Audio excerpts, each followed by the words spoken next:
Hey everyone! In this video, I'm going to show you how to make an addition question for 3-digit numbers in Microsoft Word. Here, you can see that I have a blank page on the screen, and suppose I want to create an addition question here. First, go to Insert, then Equation. Now, a new tab called Equation will open. In this tab, click on the Fraction option and select the stacked fraction. Now, go to the top side of the fraction and type the first number of your equation, but keep a space between each number.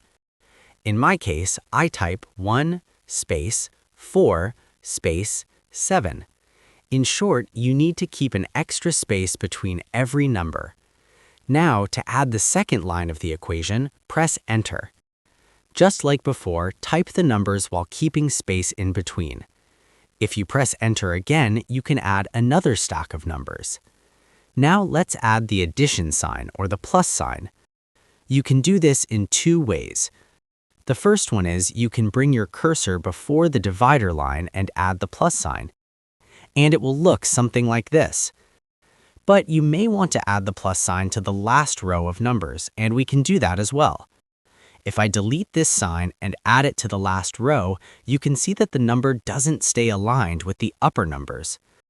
To fix this, bring your cursor to that row and add spaces to align everything together again.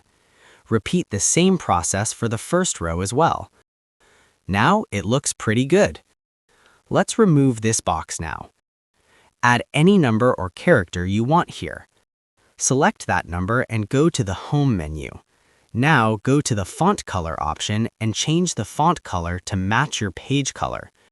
In my case, I will change it to white. Our work is done now. That's how you can make an addition question for 3-digit numbers in Microsoft Word. If this tutorial helped you out, make sure to like and subscribe for more helpful guides. And if you found real value in it, a super thanks would be greatly appreciated.